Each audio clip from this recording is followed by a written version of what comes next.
IDFM 98 de la Bande FM, bonsoir à toutes et à tous. Quand la vague réalise qu'elle est l'océan, c'est un livre de Bruno Lallemand qui est devenu au fil du temps l'une des références les plus sérieuses en matière d'accomplissement personnel. Ce sont aujourd'hui des dizaines de milliers de personnes qui ont été formées à sa méthode partout dans le monde. Il est président fondateur de l'ONG Mouvement Altruiste. Il est aussi profondément engagé dans l'amélioration des conditions de la planète. Il est l'auteur de best-sellers comme Comment utiliser pleinement votre potentiel, et je sais que vous pouvez réussir chez le même éditeur, chez Très Daniel, je pense, Bruno Lallemand.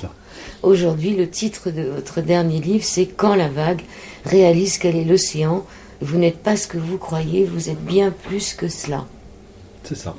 C'est un titre au courrier du livre qui s'adresse à qui? À tout le monde. À tout le monde. En fait, c'est avant tout un témoignage, ce livre. C'est témoignage d'abord de mon histoire, de ce que j'ai traversé, de ce que j'ai vécu, puisque tout au long de ce livre, je parle à la fois de mon parcours, mais aussi des rencontres que j'ai fait avec tous ces grands maîtres spirituels, et des réalisations que j'ai eues moi aussi personnellement, et j'avais envie d'en témoigner. J'ai mis beaucoup de temps, parce que c'est justement après plus de 30 ans d'activité que j'ai décidé justement d'écrire ce témoignage, parce qu'au départ, c'est toujours difficile de parler un petit peu de soi. Alors lorsque votre oncle vous a demandé, lorsque vous aviez 13 ans, ce que vous vouliez faire plus tard, vous lui avez répondu? Je veux être heureux. Et il m'a répondu, c'est pas un métier ça.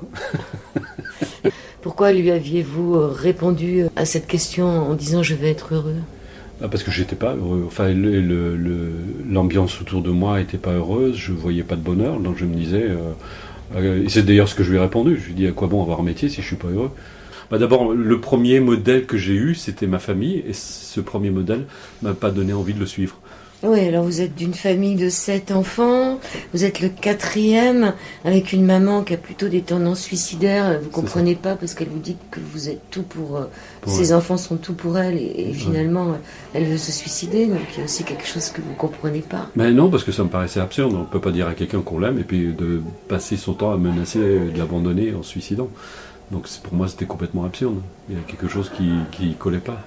Et ça vous a fait devenir grand très vite? Peut-être un peu trop vite, enfin encore que non, je pense que je regrette rien de mon existence, mais c'est vrai que ça, je suis devenu, on appelle ça les hyper responsables dans le décodage biologique, on devient hyper responsable. On s'en rend après responsable de tout, même de sa famille, même de ses parents, de se dire c'est de votre faute. D'ailleurs c'était une phrase que souvent on nous répétait, enfin surtout ma mère nous répétait, c'est de votre faute si je suis pas heureuse.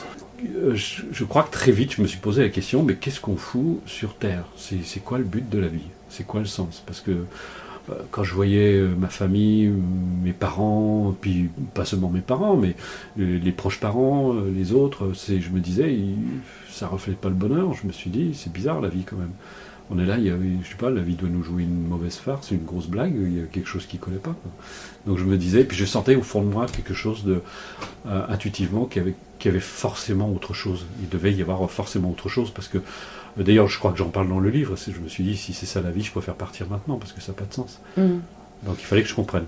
Il y avait un problème avec l'éducation, pas uniquement à la maison, mais aussi l'éducation nationale, avec des professeurs... C'était terrible, on avait une éducation à l'ancienne, comme on dit, mais même très dure, puisqu'on était battus à l'école. On était vraiment battus. Je me souviendrai toujours, là aussi, j'en parle dans le livre, de ce professeur qui nous faisait faire la danse de l'ours.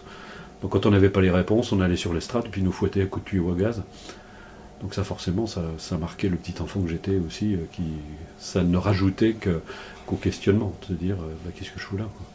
Alors vous aviez une éducation religieuse et vous pensiez que Dieu était terriblement silencieux quand vous lui posiez des questions. Oui, c'est vrai que j'allais au catéchisme, parce qu'avant c'était très couru, on allait au catéchisme, on allait tous les mercredis, d'ailleurs je me souviens bien. C'était le jeudi, ou le jeudi, non le jeudi, oui, probablement. Et tous les jeudis, puis on avait droit à la messe le matin, parce que ma mère, comme elle venait d'une tradition polonaise, où là-bas ils sont très, très catholiques, hein, donc tous les dimanches on allait à la messe.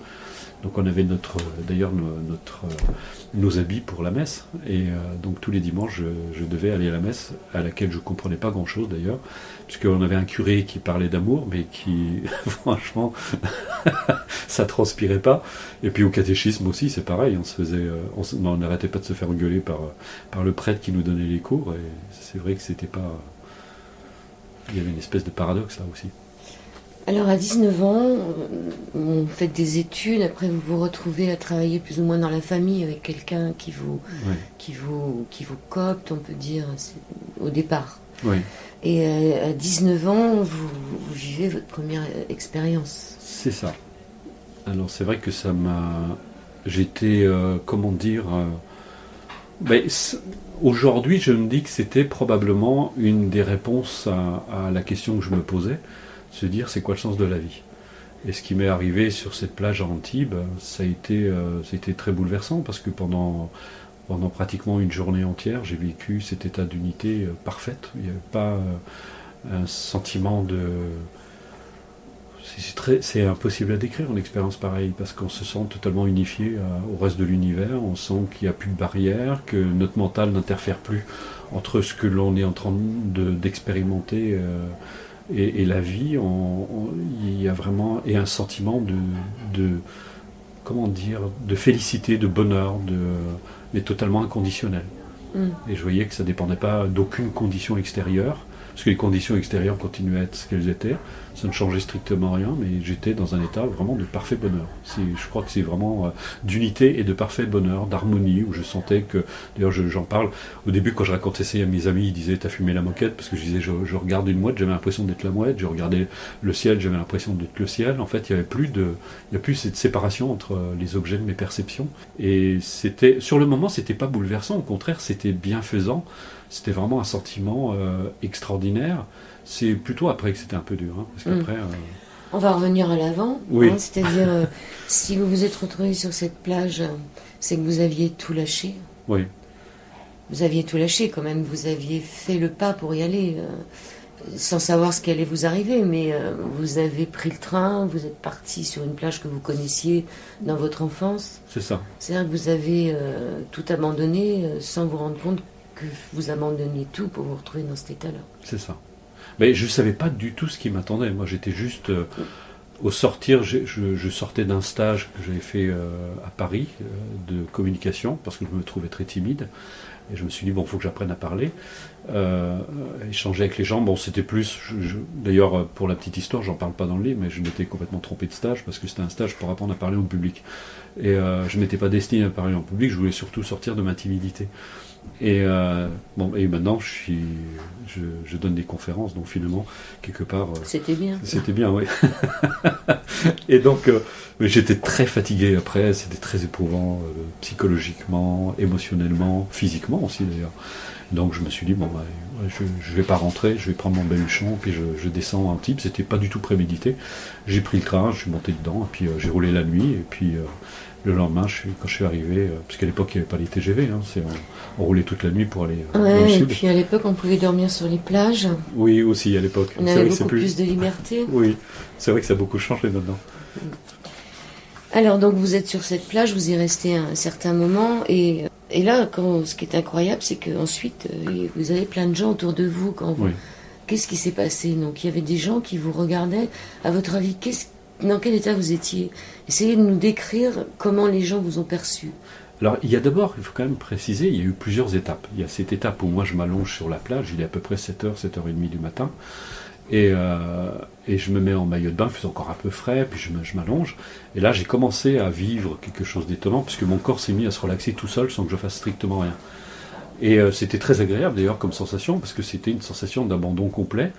Et puis après, il y a eu la seconde étape qui était plus de l'ordre du mental, où là, j'ai vu, comme dans une expérience de proximité de la mort, parce que j'ai lu des choses après sur le sujet, où je voyais ma vie défiler, et je me souviens très bien quand je vivais ça, je me rappelais de pans entiers de mon enfance, mais avec une infinie précision, c'était extraordinaire, comme si je les revivais à ce moment-là.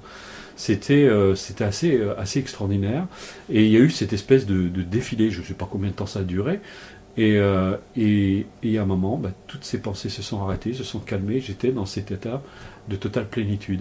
Et c'est amusant parce que je continuais à percevoir le monde évidemment extérieur, D'ailleurs, j'entendais les gens qui s'accumulaient sur la plage au fur et à mesure que la journée s'écoulait.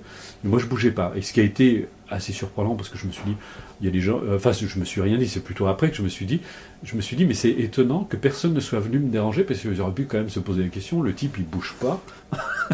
J'étais de 7h du matin jusqu'à... Je me suis mis assis à 15h, vers 15h30 l'après-midi. Et personne ne m'a dérangé. Et vous n'avez pas pris de coup de soleil. Et je n'ai pas pris de coup de soleil. Alors ça aussi, c'est quelque chose d'assez incroyable. C'est extraordinaire, vous étiez en dehors du temps, Totalement. dehors de... Ouais. J'étais hors temps. Et c'est vrai que la notion de temps, on n'est plus du tout... Ça n'existe pas. Moi, je ne pouvais pas dire le temps qui s'écoulait. C'est bien parce que j'avais regardé ma montre que j'ai vu qu'il était 15h30, mais j'avais aucune idée de l'heure qui s'est écoulée. Moi, j'avais l'impression que ça faisait pas longtemps. Quand je me suis assis, j'avais l'impression qu'il s'était passé quelques minutes. Alors, vous ne souriez pas quand vous êtes réveillé, et pourtant, dès que votre regard se portait sur quelqu'un, il ne pouvait s'empêcher de sourire. Oui, ça aussi, c'était assez rigolo. Je regardais les gens. Moi, je ne souriais pas physiquement, d'ailleurs. Alors, je ne sais pas ce qu'il y avait sur ma tête, mais... La béatitude. Sans doute, oui. Et je regardais les gens, et tout le monde me souriait. Je me suis dit, c'est rigolo, c'était rayonnant. En fait, il y a une espèce de... et je me sentais lié à tous ces gens sur la plage. C'était très, très agréable. Comme si ce n'étaient pas des étrangers, comme si c'était des membres de ma famille, à la limite. Alors, c'était peut-être une manifestation de pleine conscience. On reviendra peut-être dessus, ou on en parle tout de suite? On peut. Allons-y. Qu'est-ce que c'est que la pleine conscience? Alors, pour moi, je dirais aujourd'hui, c'est tout simplement d'être là.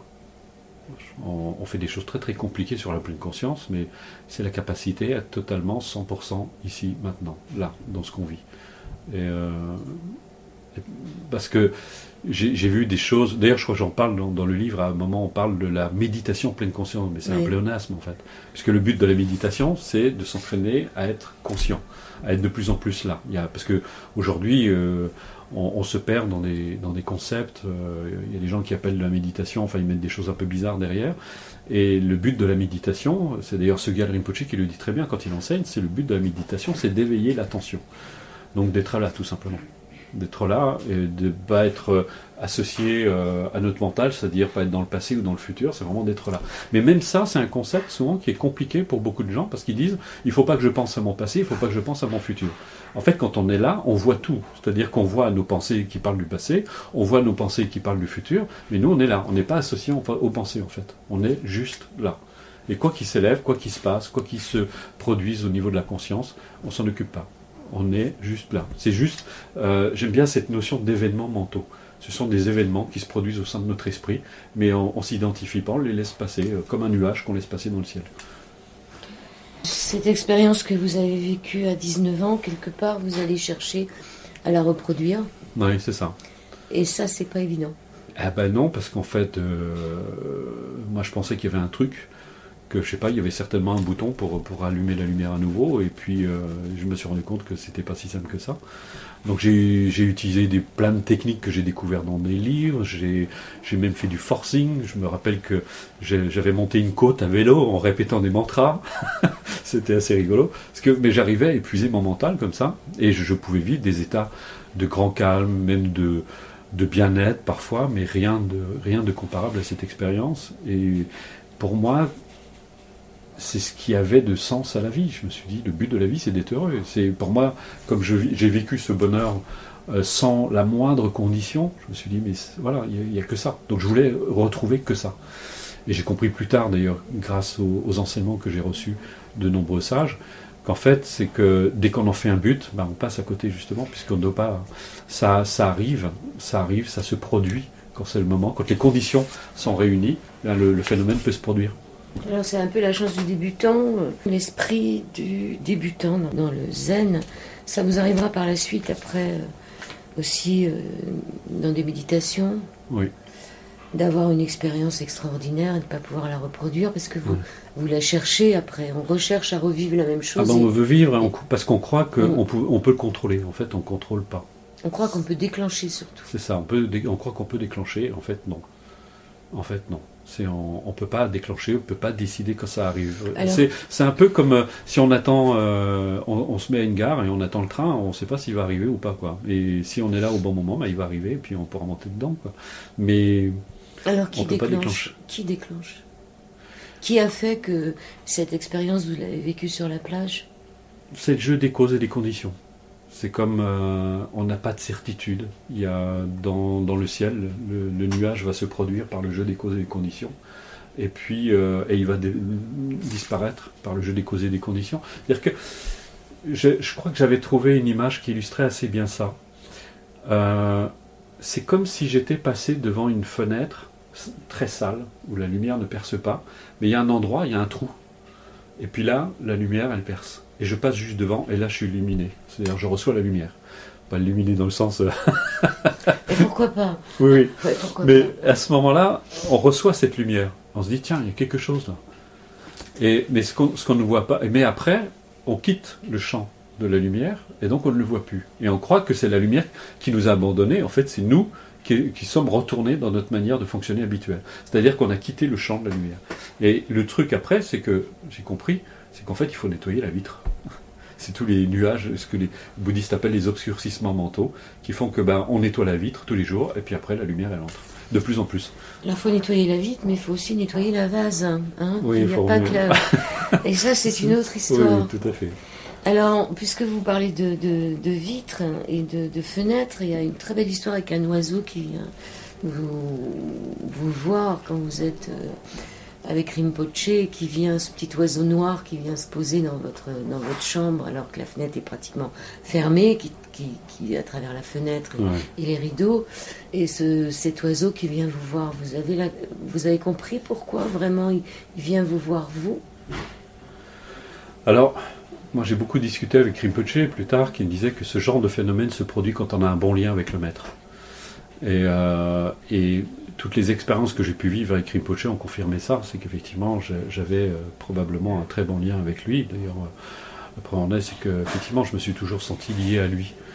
Et cet oiseau, c'était un peu, quand j'ai dit ça à Rinpoché, pour les auditeurs faut qu'ils lisent le livre, mais c'est vrai que c'était bouleversant. J'étais dans la chambre, on avait passé toute la matinée avec Rinpoché.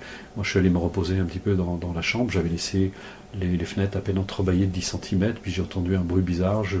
Et puis j'ouvre les yeux, puis je vois un oiseau qui tourne, qui fait des cercles au-dessus de moi, et qui, dès que je le vois, sort par la fenêtre sans hésiter. Alors sans se cogner. Oui, un oiseau ça se cogne partout, ça cherche la sortie, et là il n'a pas hésité. C'était bouleversant. Moi c'était la première fois que je vivais ce genre de choses. Je me suis dit, mais j'avais l'impression que, je sais pas, il y avait une caméra cachée quelque part, on m'avait fait une farce. Enfin, ça paraissait tellement... C'était irrationnel. Enfin, en tout cas pas habituel dans le comportement d'un oiseau qui avait l'air de savoir exactement ce qu'il faisait, quoi. Et quand mon ami qui m'a fait rencontrer chez Maître Rinpoché m'a dit tu devrais lui en parler ce soir. Et donc j'ai dit à Rinpoché, voilà, je lui décris l'expérience, et il m'a dit oui, il est venu voir qui c'est qui était à ma place. Et est-ce que c'était un oiseau noir? Oui, c'est ça. Et il était noir, qu'il me dit, n'est-ce pas? Je lui dis oui, il était noir. Et là je me suis dit, mais c'est une histoire de fou ce qui se passe là. Et c'était... alors j'ai appris en plus que plus tard, Shimon Rinpoché était considéré comme le maître des oiseaux au Tibet, et qu'il utilisait beaucoup les oiseaux pour communiquer, pour envoyer des messages. Oui. Les oiseaux, c'est un peu l'âme. Hein. Oui. Donc, alors je vais vous poser la question qui vous a posée.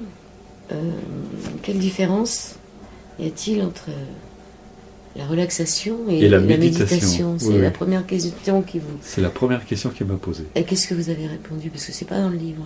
Mais en fait, justement, j'ai pas répondu. Parce que je ne savais pas quoi répondre. Et même maintenant, vous allez peut-être pouvoir répondre. Ah oui, non, mais maintenant, j'ai la réponse. Mais en plus, j'avais la réponse, parce que ça faisait des années que je pratiquais la méditation. Donc, je connaissais très bien la différence, mais j'étais tellement... Je sais pas, c'était le contexte, puis j'étais tout jeune, j'étais intimidé par cet homme. Moi j'avais l'impression d'être avec Maître Yoda dans la guerre des étoiles, c'était quelque chose d'extraordinaire. Et quand il m'a posé cette question, ça a paralysé complètement mon intellect, je ne savais plus quoi lui répondre. Et c'est là où il m'a répondu, où il lisait dans mes pensées, t'as l'impression que mes questions sont absurdes, hein, qu'il me dit. Et je trouvais ça, et moi j'avais mon esprit complètement à l'envers, quoi. Je ne savais plus quoi répondre. Effectivement, le but de la méditation, c'est pas de se relaxer, c'est de développer l'attention, comme on l'a dit tout à l'heure. La relaxation, c'est une pratique parmi tant d'autres, mais qui n'éveille pas l'attention. C'est pas le même but, en fait, au départ.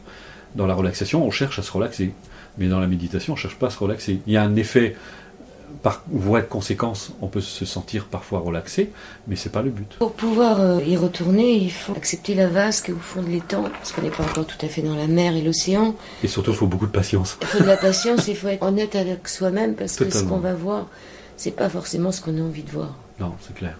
Alors on pourrait prendre ça comme une épreuve, en réalité c'en est pas une, ou même comme une punition presque, de se dire, quand on voit tout ce qu'on porte en nous, de zones d'ombre, de choses qu'on ne veut pas voir, c'est vrai que ça peut décourager le plus courageux d'entre nous, justement. Et alors que, en fait, c'est Dalai Lama qui le dit très bien, en fait, il n'y a pas de mauvais ciel, il y a une mauvaise lecture du ciel, de la carte du ciel. Et en fait, ce que l'on perçoit, le problème, c'est qu'on a tendance à confondre juger et admettre, ou reconnaître. C'est-à-dire que ce qui va s'élever à la conscience, c'est vrai que ça peut avoir une intonation extrêmement négative en apparence. Et en réalité, le négatif, c'est notre appréciation personnelle. En fait, il n'y a pas de négatif et il n'y a pas de positif. Et c'est ce qu'on découvre justement par la pratique. Petit à petit, c'est justement de ne plus porter de jugement, de ne plus être dans l'interprétation, de voir les phénomènes tels qu'ils sont. C'est-à-dire qu'on ne va pas juger un nuage comme étant négatif parce qu'il est sombre, et on ne va pas le juger positif parce qu'il est clair ou blanc. C'est sa nature, c'est des caractéristiques qui sont liées. Par contre, les caractéristiques d'un nuage qui est sombre et les caractéristiques d'un nuage qui est clair n'auront pas le même effet. Et c'est là où on voit qu'on a la liberté de choisir. C'est-à-dire qu'on peut suivre justement ce nuage sombre, s'identifier et le faire exister, ou suivre un nuage qui est plus clair. Donc au niveau des pensées et ce qu'on appelle les événements mentaux, on peut nourrir les uns et favoriser les autres. Et c'est là où on découvre, grâce à la méditation, qu'on a le choix. Et que c'est nous qui décidons. Malheureusement, il y a des personnes qui commencent à regarder un peu ce qui se passe au fond de la vase et qui sont tellement, on peut dire, en colère, ou qui se voient tellement pas beaux, qu'ils préfèrent arrêter. Oui. Et c'est là où il faudrait justement pas arrêter. Non, c'est important parce que en fait la colère vient du fait qu'on s'attendait à trouver autre chose. Et on s'en veut, et on s'en veut surtout d'être aussi sombre, aussi négatif. Et on s'attendait à trouver quoi? Bah peut-être, je sais pas, justement le nirvana. Ouais. mais n'empêche qu'il y est aussi. Il y est, mais il n'y est pas tout le temps. Mais il y est, mais il faut avoir le courage justement d'aller au-delà de la boue, justement. C'est un peu comme aller au-delà des nuages. En fait, le bleu du ciel, il est toujours là, il n'a jamais disparu. C'est juste que des fois, c'est beaucoup plus recouvert et on se dit, voilà, c'est...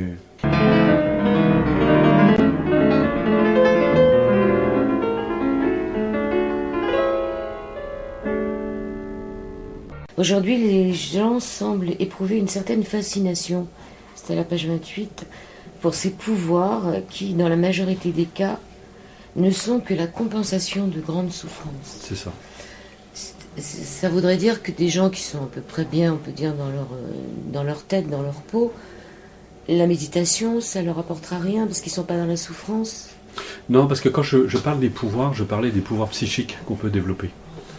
C'est-à-dire qu'on voit des capacités, on appelle ça des capacités hors normes, comme le fait de la prémonition. Comme ce qui vous est arrivé. Comme ce qui m'est arrivé. Parce que moi, quand j'étais plus jeune aussi, j'avais ces capacités parce que j'arrivais à anticiper des événements. Je disais des fois à mes camarades, tiens, il va y avoir une bagarre devant l'école. Ils me disaient, mais comment tu sais ça? Je ne savais pas. Je leur dis, voilà, ça me vient. Je sais que ça va arriver. Et on arrivait, il y avait effectivement une bagarre. Et donc, j'avais ces capacités. Mais comme j'étais un hypersensible, dans une famille extrêmement troublée, en fait, j'avais développé, entre guillemets, des antennes qui me permettaient d'anticiper les événements, justement pour ne pas avoir à en souffrir. Donc je savais presque par avance ce qui risquait de se produire. Et ça me protégeait en quelque sorte. Mais comme certains vont développer, vont hypertrophier leur intellect, comme d'autres vont hypertrophier leur corps, ou pour moi c'est une forme d'hypertrophie, c'est pas un état naturel, puisque même des grands maîtres complètement éveillés ne cherchent pas le développement des pouvoirs psychiques. Ça les intéresse pas. Comme disait Raymond Ruyère, c'est d'ailleurs qui avait écrit la gnose de Princeton, il disait il ne faut pas que la petite lumière cache la grande lumière. Donc il y a des gens qui s'attachent à ce genre de pouvoir. Alors que ça, finalement, ça les fascine parce que ça paraît tellement incroyable d'être capable de voir ce qui se passe chez le voisin alors qu'on reste tranquillement chez soi et sans se tromper avec moult détails. Mais justement, pour tous ces grands maîtres, ça n'a strictement aucun intérêt. quelquefois c'est plutôt même embêtant Bah, de voir ce qui se passe chez le voisin. Oui, Alors, mais donc votre mère vous envoie quand même chez le psy, elle se pose des questions. Hein. oui, oui. Le psy trouve que vous devriez faire les beaux-arts, Oui, hein, c'est parce qu'elle ça. lui amène vos dessins. Oui, Donc tout à fait. c'était un bon psy, hein, Oui. il n'est pas rentré dans le jeu.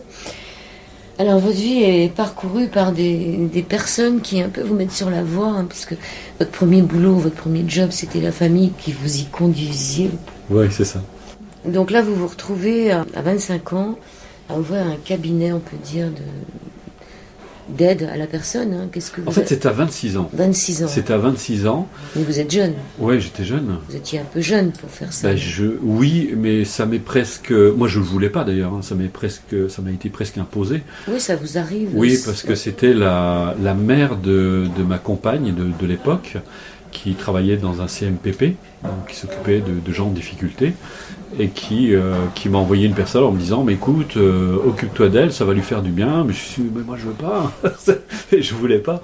Je me sentais pas prêt, je me sentais tellement à côté de mes pompes que je me suis dit, je peux pas l'aider. Et puis donc j'ai commencé, je l'ai accompagné, je lui ai appris ce que je savais faire, et ça lui a fait beaucoup de bien. Et comme c'est quelqu'un qui avait un grand réseau, elle a commencé à m'envoyer du monde, et je me suis retrouvé malgré moi avec un cabinet. Alors c'était quoi que vous faisiez dans ce cabinet? Vous vous présentiez comme quoi à l'époque? Vous étiez quoi? Thérapeute, coach? Non, je me présentais. Bon, moi, je parlais de relaxation pour pas embêter les gens avec des concepts trop compliqués.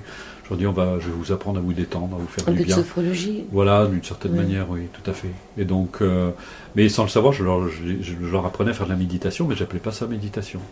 Donc en fait, ils découvraient ce qu'on appelle la méditation vipassana. Et ça, justement, c'est une des questions que je voulais vous poser. Alors, c'est quoi cette méditation vipassana? Vipassana, c'est justement, on cherche à développer l'attention, où la relaxation est secondaire. C'est-à-dire que le but, c'est vraiment d'être attentif aux sensations qui se produisent au niveau du corps, de regarder la respiration, vraiment d'être dans l'attention, et de laisser les choses se produire sans intervenir dessus. Et d'ailleurs, dans les pratiques que je donnais, je disais aux gens, si ça se détend, c'est très bien. Si ça se détend pas, c'est très bien aussi. Ne forcez rien. Et ce qui fait que les gens, justement, se détendent beaucoup mieux, parce qu'ils cherchent pas à se détendre. Ils apprennent juste à être attentifs. Donc j'apprenais aux gens à être attentifs, à observer leur corps, à observer le souffle, et puis plein d'autres techniques aussi complémentaires pour pacifier le mental. Il y avait plein de choses basées sur la visualisation, l'imagerie mentale, ce genre de techniques. Et les gens, ça leur faisait beaucoup de bien. Et donc, C'est cette méditation vipassana qui vous a fait connaître votre deuxième illumination, je peux dire. oui. Alors c'était un peu différent parce que aujourd'hui c'est ce qu'on appellerait plutôt une expérience de comment dire, Des corporations? non, de grand nettoyage en fait. Ouais. Parce que quand j'ai pratiqué justement Vipassana, il s'est passé quelque chose. J'avais pratiqué Vipassana selon les principes du prêtre d'Iravamsa. Et je m'étais mis dans ma chambre, et j'avais commencé à observer, à être attentif à ce qui se passait en moi, et j'ai senti une brûlure, mais extrêmement intense au niveau de la poitrine, et qui s'est propagée complètement dans tout mon corps. Mais ça me brûlait à un point que c'en était douloureux, et je suis resté là, parce qu'il disait qu'il fallait surtout pas bouger, qu'il fallait rester attentif, donc je suis resté attentif. Et puis cette expérience, après je l'ai vécue, je suis complètement traversé, si c'est bien de celle-là dont on parle. Et après, il y a eu un sentiment là c'est pareil, vraiment un grand sentiment de libération. Et j'ai appris plus tard, ils appellent ça dans certaines techniques l'expérience du feu sacré. Tout ce que j'ai fait, c'est de vivre l'expérience, puis de voir comment je me sentais après, parce que c'était assez amusant. Le matin, j'étais avec deux amis, enfin un couple d'amis, et on s'est revus l'après-midi, après mon expérience, et ils me disent, mais qu'est-ce qui t'est arrivé Bruno, on a l'impression que tu rentres de vacances. On t'a vu ce matin. Vous écrivez, nous nous attachons seulement aux apparences, les prenons pour la réalité en soi, comme si nous prenions la vague pour l'océan, pensant qu'elle est réelle, qu'elle va durer. C'est le titre du livre, hein, qu'elle va durer, mais nous ne voyons que la surface, et tout en surface, nous avons des relations, mais jamais de vraies rencontres. Ça, c'est important. On est souvent, on a rarement de vraies rencontres. Vous mettez ça sur la cause de quoi? Pourquoi on n'a jamais de vraies rencontres? Parce que justement, on voit que la surface des choses. On voit pas l'autre dans ce qu'il est. En fait, il manifeste et il se montre à travers à travers une apparence et à travers l'idée qu'il se fait aussi de lui. C'est la fameuse idée du moi qu'on a, qui est souvent d'ailleurs rarement bien définie pour chacun d'entre nous. C'est un peu comme si on voyait la lampe, mais on ne voit pas la flamme. Donc on s'attache à la lampe sans voir la flamme. Et là, quand on fait une rencontre, c'est ce que j'ai vécu avec Shimon Rinpoche, là on voit la flamme. Et là il se passe quelque chose qui est plus de l'ordre de la relation. La relation c'est accessoire, c'est la forme que prend la rencontre. Mais la rencontre c'est quelque chose qui nous fait grandir, qui nous édifie, qui nous transforme, qui nous fait muter vers ce qu'il y a de plus profond en nous. Alors que la relation, ça nous maintient en surface. Bruno Lallemand, est-ce que vous arrivez à rencontrer toutes les personnes maintenant que vous rencontrez ou... Celles qui acceptent la rencontre. Voilà, c'est... Parce qu'on ne peut pas l'obliger. Mais comment savoir si la personne l'accepte? Mais ça se voit. On sent qu'on peut entrer. Le lien se fait. Il y a un lien vraiment qui se fait. On le sent à travers le lien. Et on voit vraiment quand on a cette appréciation, on sent tout de suite quand il y a un lien qui s'établit, que cette rencontre peut se faire. Et puis, d'ailleurs, je vois même parmi les personnes qui viennent me voir pour que ce soit dans les stages, il y a les personnes qui idéalisent, donc qui nous regardent en surface, et puis il y a les personnes qui arrivent justement à établir ce lien particulier. Et ceux-là, en général, ils repartent pas tout à fait pareil quand ils sont venus. Alors ça, c'était en quelle année que vous aviez ouvert ce cabinet? Dans les années 80? En 87. Même très précisément le 27 octobre 1987, j'ai ouvert mon cabinet. Il y a des dates comme ça qu'on n'oublie pas. Alors à cette époque-là, on parlait pas trop dans les stages de compassion et d'amour? Non. C'est arrivé plus tard, c'est arrivé à quel moment? Dans les années 2000? Oui, on a commencé...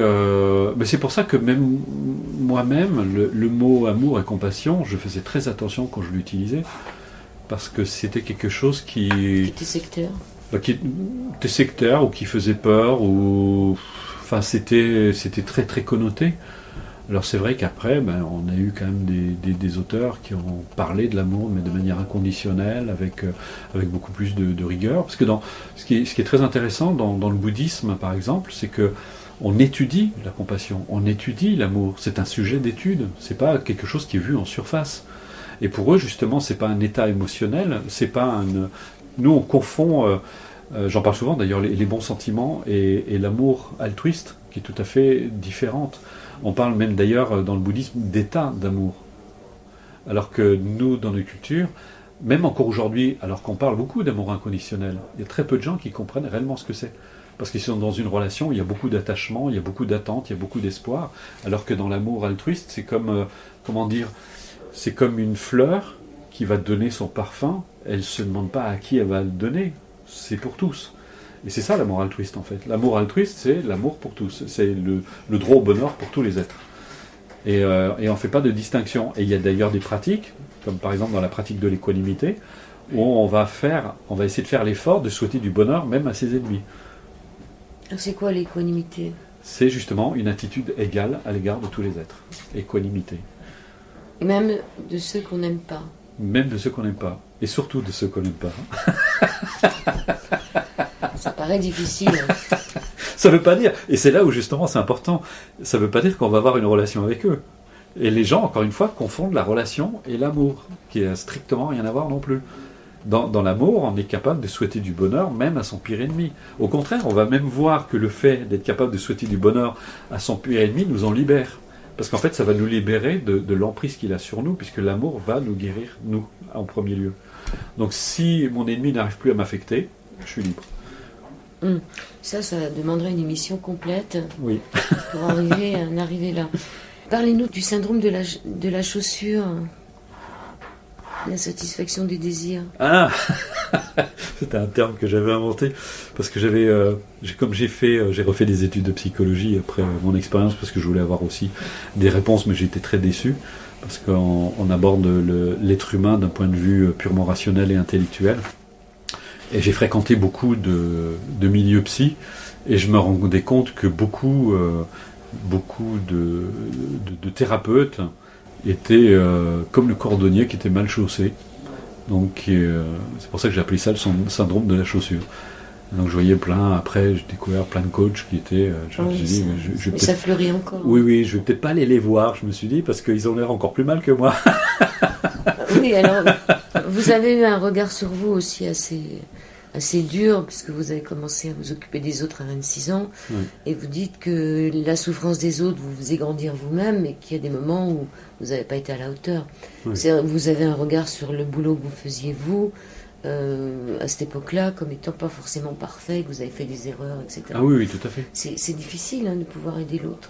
Mais c'est difficile parce que y a notre histoire qui s'en mêle. Et quand notre histoire s'en mêle, si on n'est pas libéré de son histoire, c'est très difficile d'aider les autres à s'édifier. C'est comme si on essaie de sortir quelqu'un des sables mouvants en plongeant dedans avec lui, quoi. On va essayer de se noyer. Et c'est d'ailleurs, quand j'ai rencontré Rinpoche, il me charriait parce qu'il me disait tu souffres avec les autres. Je dis oui. Ben oui, mais en plus, la vie vous envoie vos propres miroirs. Donc, c'est ça. Elle vous envoie ce que vous avez à soigner en vous-même déjà. Ouais.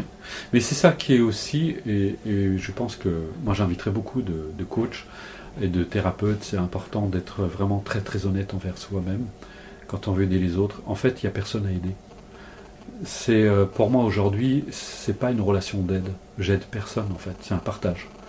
On partage, c'est Mathieu Ricard d'ailleurs qui le dit très bien, on partage ce que l'on a reçu.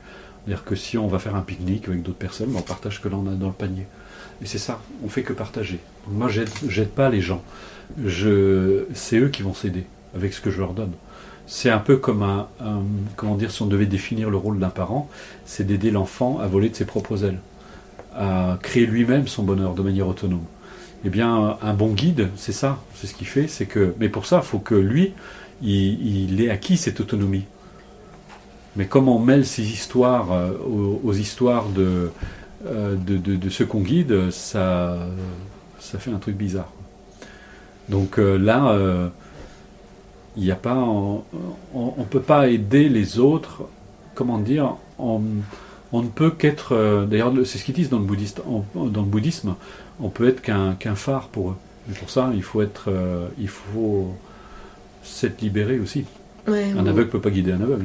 Ou une grande oreille, c'est peut-être pour ça que les Bouddhas ont des grandes oreilles, parce que vous écrivez de même qu'on laisse un enfant exprimer ce qu'il ressent pour qu'il puisse accéder à une vision plus claire, à une compréhension plus juste de la situation, nous devons d'abord accueillir ce que nous ressentons pour voir au-delà de cette appréciation subjective. Ce n'est pas en imposant à notre esprit cette nouvelle option qu'il parvient à se libérer et à trouver la paix. Là, ce qui est intéressant, c'est de vraiment laisser l'enfant ou l'autre s'exprimer. C'est exact. Et c'est vrai que c'est en laissant s'exprimer l'autre que l'autre va trouver la solution. Exactement. Oui, parce qu'il a tout en lui. Il a tout en lui. Le problème, il a la solution qui va avec. Et d'ailleurs, c'est amusant parce que quand on écoute les gens, souvent, ils vous donnent la réponse dans la question qu'ils vous posent. Et il suffit d'être comme un miroir, en fait, on leur redonne ce qu'ils nous ont dit. Et dire, ah oui, tiens, j'avais pas vu ça. Ben oui, mais c'est toi qui viens de le dire.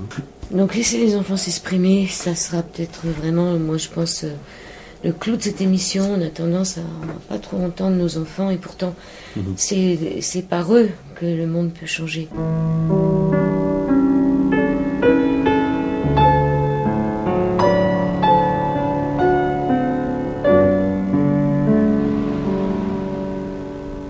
Alors à un moment, vous avez quand même aussi des expériences plus ou moins négatives. Vous êtes en train de faire du stop sur une route et il y a 4 garçons qui descendent et qui vous recoupent pour vous piquer votre sac. Et là, vous avez aussi une expérience encore. Oui, ça c'était c'est quand après j'avais séjourné à Paris. Je suis parti, j'ai quitté Paris pour aller dans le sud de la France. Je faisais du stop et c'était aux environs de Valence. Et puis là, il y a 4 jeunes qui s'arrêtent. Et moi, je me réjouissais. Je me suis dit, tiens, chouette, 4 jeunes qui arrivent. C'était après que vous viviez en communauté là, avec tous les autres. Oui, c'est ça, oui. Ouais. Et puis là, ils sont sortis avec des bâtons. Ils m'ont roué de coups. Ils m'ont laissé pratiquement pour mort dans le fossé pour me prendre, je crois qu'à l'époque, je devais avoir 10 francs sur moi. Enfin, c'était une somme ridicule. Et puis, mon destin était presque scellé à ce moment-là, parce que si personne passait, personne ne m'aurait vu, parce qu'il m'avait carrément roulé dans le fossé, donc personne ne pouvait me voir. Et j'ai eu la chance qu'un automobiliste arrête pour aller faire ses besoins. Et donc, il m'a vu à ce moment-là. Et c'est comme ça qu'il m'a sorti du fossé. Et là, vous dites, au moment où vous étiez dans le fossé, il se passait alors quelque chose de très étrange. Je percevais mon corps, mais je prenais en même temps conscience que je ne suis pas ce corps qui souffre. Oui. Ce n'était pas une décorporation, je n'étais pas au-dessus. J'avais seulement conscience que c'était mon corps qui souffrait et non moi. Je vécus la même chose avec mes pensées. Elles ne faisaient que me traverser ainsi que mes émotions. Je n'étais pas impliquée. Il n'y avait aucune identification. C'était très différent de ce que j'avais vécu sur la plage. Mais je me sentais malgré tout très en paix. J'étais à la fois acteur et spectateur de la situation. C'est ça. J'étais plus du tout identifié à ce que je vivais en fait. Donc, ce qui fait que d'une part je ne l'ai pas fait exister, ce qui fait qu'il n'y a pas eu de traumatisme après, parce que souvent on a un traumatisme, on a un choc post-traumatique après une agression. J'ai jamais eu le moindre sentiment de haine après cette expérience. Et c'est souvent ce qui arrive chez beaucoup de personnes qui ont été agressées. Sur le moment ils vont bien, puis après ils ont un phénomène de décompensation, donc ils sombrent dans une dépression larvée ou dans une dépression franche, alors que moi ça ne m'est jamais arrivé. J'ai jamais eu le moindre sentiment, la moindre haine. Ça m'a juste traversé au moment même où c'est arrivé en fait. Alors il y a cette phrase aussi, nous cherchons dans notre esprit ordinaire, que l'on appelle parfois le mental, un bonheur qu'il est incapable de créer puisqu'il n'en est pas la source. Oui. Parce que votre livre finalement c'est la recherche du bonheur, hein, c'est ce que vous cherchiez à l'âge de 13 ans. Notre esprit n'est pas la source du bonheur. Donc il est incapable de le créer. Mais c'est comme essayer c'est comme si on pensait que les nuages vont nous donner la lumière. En fait, c'est le bleu du ciel qui est derrière. Et surtout le soleil. Si on s'attache aux nuages, on verra jamais le soleil. En fait, c'est justement, il faut laisser passer les nuages pour arriver à voir le soleil qui se trouve derrière. Et là, nous on cherche dans le mental, justement, puisqu'il n'a pas la fonction de nous apporter le bonheur. Puisque c'est juste une création, c'est que du concept. Il n'y a pas il n'a pas les caractéristiques de nous apporter le bonheur. Comme si on attendait des nuages de nous apporter la lumière. C'est la même chose, c'est aussi vain. Parce que le mental, c'est les nuages. Le mental, d'abord, la caractéristique du mental, sa vraie nature, c'est qu'il est impermanent. Donc tout ce qu'on vit au niveau du mental ne dure pas. Donc on ne peut pas trouver un bonheur dans quelque chose qui ne dure pas. Puisque ça change tout le temps. Alors j'ai pas noté la page, mais il y avait donc vraiment ce qu'il fallait se souvenir dans le bouddhisme, que rien ne dure. Rien ne dure. Il y en a plusieurs. D'ailleurs c'est la seule chose qui dure, c'est l'impermanence. Oui, rien ne dure, il faut accepter de mourir. Oui, l'acceptation. Il faut accepter de vieillir. C'est même pas qu'il faut, c'est qu'on n'a pas le choix. Mais c'est qu'à un moment on l'accepte parce qu'on voit que c'est une réalité, c'est un état de fait. J'échapperai pas à la mort, donc pourquoi redouter la mort, puisque de toute façon ça va m'arriver. Donc le mieux que j'ai à faire, c'est de m'y préparer pour mourir en paix. Et on constate une chose, c'est que plus on accepte justement de mourir, l'idée de mourir, plus on vit pleinement son existence, puisqu'on ne redoute plus de mourir. Donc c'est un double effet. C'est comme quelqu'un, on va dire, qui redoute l'échec, mais s'il accepte l'échec d'avance, donc il fait ce qu'il a à faire, il se dit bon, l'échec est possible, donc il est beaucoup plus détendu. Alors justement, je voulais vous poser la question, quand vous avez été en face de Rinpoche qui vous a demandé quelle était la différence entre la relaxation et la méditation, il y a un moment où le fait d'être en face de lui alors qu'il disait rien, c'est là que vous avez pris conscience que vous alliez mourir. Oui. Pourquoi ? Qu'est-ce qui s'est passé ?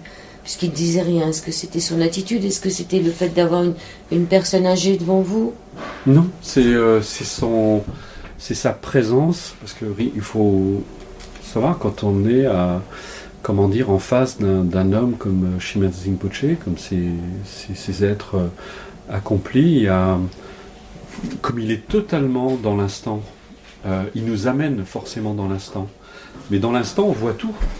C'est pour ça que souvent les gens ne veulent pas rester dans l'instant. Parce qu'on voit tout, c'est-à-dire qu'on voit on voit notre naissance, mais on voit notre mort aussi. On sait qu'on va mourir. Et mais la notion de temps disparaît complètement. Donc on sait que cette mort, elle peut arriver l'instant d'après, elle peut arriver. C'est comme si à ce moment-là, on m'amenait en face justement de ma mortalité. C'est-à-dire que le fait qu'il m'ait amené dans l'instant, aussi, c'est pas le terme brutalement, c'est pas approprié, c'est de manière aussi intense, m'a amené à me rendre compte. En fait, on vit à la verticalité en état ordinaire, à l'horizontalité. Et là, on est complètement mis à la verticale. C'est-à-dire, il n'y a plus de passé ni d'avenir, mais on voit que on ne va pas durer. À ce moment-là, il y a vraiment conscience, comme si on nous disait, ben voilà, vous avez un cancer, il vous reste un jour à vivre. Ça vous en fout un coup, et là vous êtes ramené totalement dans l'instant, parce qu'il vous reste plus qu'un jour. Vous avez pas, là vous pouvez plus vous dire, bah, demain je vais voir ce que je fais, je vais voir. Là vous pouvez plus projeter dans l'avenir, puisque vous savez que demain vous allez mourir. Oui. Donc ça vous ramène complètement dans l'instant. Et c'est quelque chose d'assez extraordinaire, parce que c'est probablement le moment le plus intense qu'on peut vivre à ce moment-là. Et notre vie peut avoir un caractère d'éternité. C'est indescriptible ce qu'on peut vivre à ce moment-là. Et plus on va arriver à accepter justement cet instant, puisque dans le bouddhisme, entre autres, ils ont 2 grandes méditations, j'en parle d'ailleurs dans le livre. C'est on a une certitude, c'est qu'on va mourir. Et la deuxième certitude, c'est qu'on ne sait pas à quel moment on va mourir. Et quand on médite dessus, ça crée un caractère d'urgence. C'est quand on réalise qu'il n'y a pas de temps à perdre. On ne va pas gâcher notre vie, puisque un jour on va mourir, et ce sera peut-être demain, puisqu'on ne sait pas à quel moment on va mourir. Alors dans ce que vous dites, il y a quand même quelque chose qui me choque, mais sur lequel je m'interroge. Dans la mesure où on voit le passé, le présent et le futur, et que vous êtes bouddhiste, et que vous avez vu la lumière, même si c'est pas une NDE, ça s'arrête pas là. Donc la mort n'existe pas. Non, c'est vrai. Donc comment on peut avoir peur de mourir ? Oui, mais c'est parce qu'il faut d'abord dépasser cette illusion de la mort. Parce qu'en fait, pour se rendre compte qu'il n'y a pas la mort, c'est que notre intellect, notre mental, lui, il n'en est pas convaincu, puisque lui, il va mourir. Il y a une partie de nous qui n'est pas convaincue de ça. La preuve en est, c'est qu'il y a plein de gens qui nous disent « j'ai pas peur de la mort », mais quand ils y sont confrontés...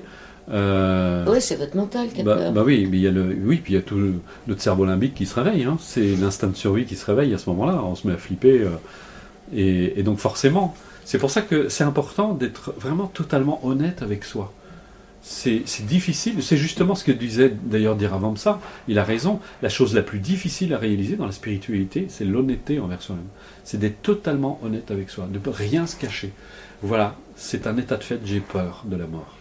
Mais c'est pas grave, mais c'est important de le reconnaître et de l'admettre. Plutôt que d'être dans le déni, c'est un peu comme la personne qui est dans le déni de sa maladie. Non, tout va bien, moi je vais bien, il n'y a pas de problème, et puis en fait, il y a une maladie qui est en train de la ronger. Il y a un moment, elle s'arrête, se dit, oh, c'est vrai, je suis malade. Et maintenant, il faut que je m'en occupe. Je prends soin de moi, je m'occupe, je fais ce qu'il faut. Mais tant qu'on est dans le déni, on ne peut pas se libérer justement de cette maladie. Et ça, c'est vraiment important. Et là, c'est pareil. Pour tout ce dont on veut se libérer, c'est d'ailleurs un sage indien qui disait « Vous ne pouvez pas vous libérer de ce que vous ne connaissez pas ». Et donc, la meilleure chose à faire, c'est d'abord de connaître, de reconnaître. D'abord, on voit, quand on parle de reconnaissance, c'est qu'on voit d'abord les choses, on va dire, superficiellement, et puis progressivement, de plus en plus profondément, et on finit par en voir leur vraie nature. Et c'est là seulement qu'on est libéré, pas avant. Il faut d'abord, reconnaître qu'on est dans l'illusion, reconnaître l'illusion, et une fois qu'on a vu l'illusion, dépasser l'illusion et voir que c'était une illusion. Mais tant qu'on n'est pas passé par là, rien à faire. C'est la fameuse histoire de l'hologramme dont je parle dans le livre d'ailleurs. Oui, alors je vous écoute et je vous écoute. Alors il y a cette belle phrase, parce que là on était dans le mental, avoir peur de la mort c'était dans le mental, il y a cette belle phrase à la page 89, l'esprit ne dit jamais qu'il est dans le présent, il est présent. C'est ça. Et l'esprit, il ne peut pas avoir peur de la mort, lui, parce que l'esprit ne meurt pas. Ben non, parce qu'il ne meurt pas. Mais la question, c'est aussi, est-ce que j'ai réalisé la nature de mon esprit ? Oui, mais ça, c'est très bouddhique. Dans la mesure où on se pose la question de savoir si on a réalisé la nature de son esprit, il ne meurt pas, donc il aura tout le temps, même après, de la réaliser. Oui. Et Est-ce que, voilà, c'est pas la mort dans l'histoire, elle a pas une grande importance, parce que je pense que chez les bouddhistes, l'esprit, il va où d'ailleurs ? C'est la question que je vais vous poser, parce que c'est ma grande question. Il va où l'esprit chez les bouddhistes après la mort ? Puisqu'il est là. Parce que moi j'avais entendu que quelque part il était recyclé, il était remis dans une espèce de Alors non, ça c'est la vision superficielle qu'on a du bouddhisme, parce qu'il y a beaucoup de gens qui pensent que, et d'ailleurs Bouddha a démonté ça, l'a remis en question. Par exemple, dans l'hindouisme, on considère que l'âme mute d'un corps à l'autre. Oui. Et dans le bouddhisme, pas du tout. Oui, il n'y a pas de réincarnation. Puisque pour eux, en fait, et ça rejoint parfaitement la physique quantique qui dit que tout est une continuité. C'est-à-dire que ce qu'on vit, d'ailleurs quand on pose la question à un bouddhiste, après la mort, qu'est-ce qui se passe, ils disent le karma. C'est-à-dire, ça veut dire, dans d'autres termes, dans des termes, on va dire, plus accessibles, on reprend notre histoire là où on l'a laissée. C'est-à-dire que là où on en était, à notre naissance, à la naissance future, eh bien, on va reprendre notre histoire là où on l'a laissée. En fait, la mort, c'est juste une pause. Ça, c'est pour les bouddhistes ou les hindouistes? Pour les bouddhistes. Pour les bouddhistes donc, aussi, donc on va faire une bouddhiste. Oui, mais c'est pas une âme qui quitte un corps pour en retrouver un autre. C'est-à-dire que c'est en physique quantique, par exemple, on dit que justement, nos cellules se chargent d'un certain nombre d'informations, et c'est ces informations qui vont assurer la continuité dans le futur. Eh bien, c'est exactement pareil pour un bouddhiste. C'est-à-dire que la vie suivante, ce qu'on appelle la vie suivante, est la juste continuité de ce qu'on a fait avant. C'est-à-dire que ce sont les informations qui ont précédé qui vont permettre la réalisation de ce phénomène qu'on appelle la vie sur le plan de l'incarnation. D'où l'intérêt du karma et des causes à effet. Donc c'est plutôt, vous aviez peur de vous faire un mauvais karma, c'est-à-dire de ne pas avoir... de mourir en n'ayant pas fait suffisamment dans cette vie-là. Je crois surtout que j'avais pas envie de mourir idiot. Je voulais avoir une réponse. Non mais je pense que vu ce que vous aviez vécu, déjà il y avait de grandes chances que ce soit pas le cas. Oui. Oui, j'ai dû bien nettoyer mon karma, ça va. J'ai fait pénitence, comme diraient les chrétiens. Donc. Mais là, il y a toute une école de guérisseurs russes. Oui. Qui disent qu'on peut reprogrammer l'ADN et qu'on peut aller vers l'immortalité. Oui, voilà, c'est-à-dire que c'est pour ça que le fait de mourir, ce corps-là qui est là, pourquoi on accepte le fait qu'il meure, parce qu'il devienne malade, pourquoi on est dans l'acceptation de la mort physique, pourquoi, voilà, c'est pas le sujet de cette émission-là, mais je me pose aussi beaucoup de questions sur ce qu'on a dit tout à l'heure, c'est-à-dire accepter de vieillir, accepter de mourir, accepter de souffrir. Il faut bien faire la distinction sur l'acceptation de tout ça. L'acceptation et la soumission, ce qui n'est pas la même chose. L'acceptation, c'est reconnaître les choses pour ce qu'elles sont.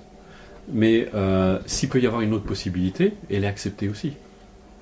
Vous voyez ce que je veux dire? C'est très subtil. On est programmé pour mourir dès qu'on est. Voilà. On est programmé pour souffrir, on est programmé pour être malade. Malgré tout ce qu'on a découvert, on continue à mourir. Enfin, moi, j'ai pas encore rencontré d'immortel. Non. Si j'en rencontre un jour. Mais et j'en vois pas trop d'ailleurs l'intérêt parce que. Non, mais moi, ça me ferait plus de mourir. Mais c'est-à-dire que si on était tous immortels sur cette planète, il faudrait beaucoup de planètes. Oui, c'est déjà le bordel aujourd'hui. Donc... mais l'intérêt, c'est de se poser la question pourquoi finalement on accepte cette programmation. Ouais. De dire, bon, ben voilà, on l'accepte, ça fait partie des acceptations. Dans le bouddhisme, il y a une approche qui est radicalement différente dans le sens, justement, il y a d'abord justement de l'impermanence, c'est-à-dire que tout change. C'est un fait d'observation. On peut l'observer, et à des niveaux subtils même, de voir que tout est impermanent, tout change, tout se transforme. C'est une réalité. L'autre aspect, c'est l'interdépendance, c'est-à-dire que les phénomènes n'existent pas par eux-mêmes, mais par le jeu des causes et des conditions et s'influencent en permanence. C'est-à-dire, par exemple, un nuage ne peut pas exister par lui-même. Il existe grâce à d'autres phénomènes. Et c'est ces phénomènes qui font que, à un moment, on a le phénomène nuage. Donc le nuage, lui, il n'a pas d'existence propre. Il existe, il n'est pas immuable. Qu'on appelle justement la vacuité, c'est de voir que, justement, par le jeu des causes et des conditions, le nuage n'a pas une existence immuable solide. Donc il n'existe pas par lui-même, encore une fois. Donc par définition, il est vide, ce qu'on appelle vide d'existence propre. Ça ne veut pas dire qu'il n'existe pas, ça veut dire qu'il n'a pas d'existence autonome, immuable.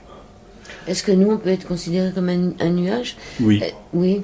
C'est pour ça que les bouddhistes disent, ça fait 2500 ans qu'on cherche un ego, on ne l'a toujours pas trouvé. Parce que plus on creuse la question, et il y a un enseignement bouddhiste qui dit que plus on cherche quelque chose, plus il existe, plus il devrait apparaître clairement. Et quand on commence à chercher un moi, c'est-à-dire une identité propre, eh bien, plus on creuse, moins on le trouve. Non, on trouve la source. Oui, mais ça, c'est encore autre chose. On trouve la source, on trouve... l'océan. On trouve l'océan, on trouve la source. Voilà. Donc, il faut d'abord se débarrasser de cette identité qui est purement conceptuelle, c'est-à-dire la notion d'un moi. C'est pour ça que les bouddhistes parlent bien de l'idée d'un moi. On se fait une idée d'un moi. Et d'autant plus, c'est amusant, parce que quand on pose la question à quelqu'un, quand vous dites « je », à quoi faites-vous référence ? Et les gens sont incapables de répondre. Parce qu'en fait, ils ne savent pas. Et ça, c'est la question qui me paraît fondamentale. Et c'est ce que disait un maître bouddhiste. Il disait, c'est la question « qui suis-je ?» et c'est la question la plus importante, parce que c'est celle qui va nous amener justement vers ce que vous appelez la source, et la plus stupide. Parce qu'en fait, justement, une fois qu'on a réalisé qui on est, la question « qui suis-je » n'a plus aucun sens. Donc une fois qu'on a réalisé notre vraie nature, la question « qui suis-je » ne se pose plus. Qu'est-ce que vous faites maintenant, Bruno Lallemand ? Vous donnez toujours des conférences, des stages ? Oui, j'anime des stages, je donne des conférences, des ateliers. Accessoirement, j'écris des livres. Cette ONG Mouvement Voilà, altruiste, je suis président de... Vous pouvez nous la définir un peu ? Qu'est-ce qui se passe là-bas ? Mais c'est un peu dans la continuité de tout ce que j'ai fait, parce qu'on parle justement d'altruisme, d'amour altruiste, et on se rend compte que sur notre planète, on a probablement manqué d'amour pour notre planète, pour les êtres qui y habitent, et on se rend compte les dégâts que ça crée aujourd'hui. Et en fait, le mouvement altruiste est né un peu grâce à Severn Suzuki, qui un jour a parlé devant un parterre d'hommes politiques et d'hommes d'affaires à l'ONU en 1993. J'ai vu cette vidéo il y a maintenant à peu près 2 ans, et j'étais très ému de voir cet enfant et je me suis rendu compte que la situation non seulement n'avait pas changé, mais n'avait fait que s'empirer sur le plan écologique. Et je me suis intéressé, et avec des amis, on a fait tout un travail de journaliste, une véritable investigation journalistique, et on s'est rendu compte que les scientifiques, on disait alarmistes, parce qu'ils donnent à l'humanité entre... Les plus pessimistes disent dans 25 ans on devrait commencer à disparaître, et les plus optimistes dans 100 ans. Et nous, quand on a fait notre enquête, on s'est rendu compte qu'ils n'étaient pas du tout alarmistes, ils étaient même très réalistes. Et on s'est dit on va créer... Voilà, et on a lancé Mouvement altruiste comme ça. Et on lance d'ailleurs la grande journée mondiale de l'altruisme le 26 mai. 26 mai ? Oui. Ça va se passer où, à Paris ? À Paris. Alors, quand la vague réalise quel est l'océan, vous n'êtes pas ce que vous croyez. Vous êtes bien plus que cela, vous le saurez en lisant ce livre de Bruno Lallemand, ça s'écrit L-A-2-L-E-M-E-N-T, et c'est au courrier du livre. Courrier du livre. Ouais, je vous remercie beaucoup, Bruno Lallemand. Merci beaucoup. Merci, Joël.